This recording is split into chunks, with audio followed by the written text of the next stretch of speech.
Tinapay mula sa langit. A daily morning devotion with CRC Family.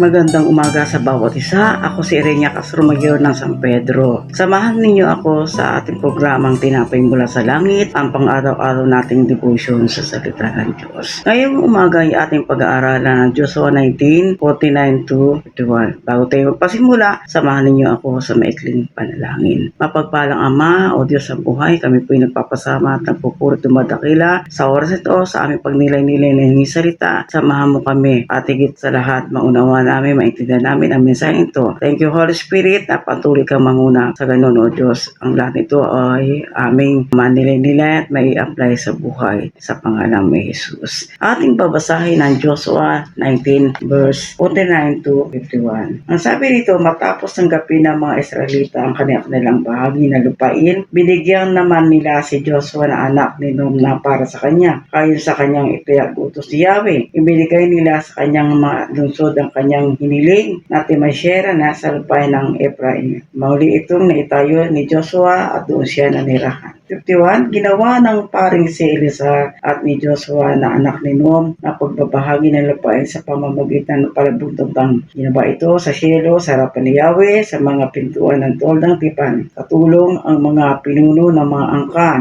Sa ganitong paraan, natapos ang pagbibigay ng bawat lipi sa kanilang bahagi ng lupain. Sa ating nabasa, ang pagbabahagi ng lupain sa nasasakop ni Joshua ay sa paraan ng nais ng Diyos. Ito ay palabunutan sa lugar ng Shiloh, sa harapan ni Yahweh at sa pintuan ng toldang tipan. Sa tulong ng paring Eliezer at ni Joshua, anak nung ay nabahagi ang bawat lipi ng kanilang lipi ng lupa. Kay Joshua naman ay ibigay ni Yahweh ang kanyang kahilingan Timasyera na kung saan lupain ng Ephraim at doon siya nanirahan. Bakit si Joshua ay binigyan ng favor ng Panginoon yung sa kanyang request? Dahil special ang kanyang paglilingkod. Si Joshua ay siya naging kahalili ni Moses na inappoint ni Yahweh na ipagpatuloy sa pamumuno ng mga taong makatawid sa ilog Jordan at marating ang hilaga ng kabundukan ng Lebanon kung saan ay ang lugar na ito ang pangako ni Yahweh sa mga tao. Ito ay matatagpuan sa chapter 1. Sa chapter 1 na rin binanggit na walang makakagapi kay Joshua habang siya ay nabubuhay. Sasamahan siya at papatnubayan, hindi siya iiwanan at pababayaan. Siya ay magpatuloy lang at lakasan ang kanyang loob. Sa ating conclusion, maging tayo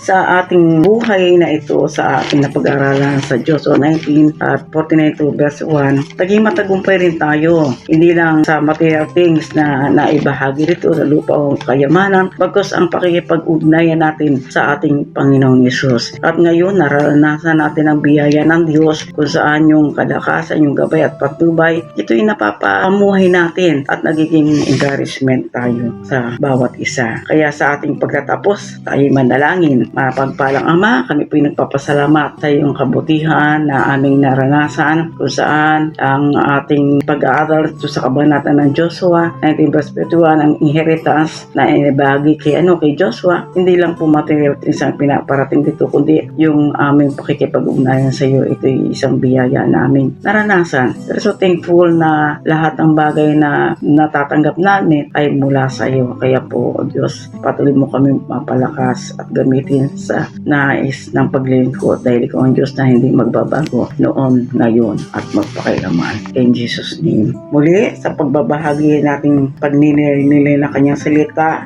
mula sa ating puso na lubos nating maunawaan. At bukas ang umaga, samahan muli ninyo kami sa programang Tinapay Mula sa Langit. Malaya po nating mai-share ang video na ito upang tayo maging pagpapala rin sa bawat isa. Maraming pong salamat at pagpalain tayo ng ating Panginoon sa magandang umaga.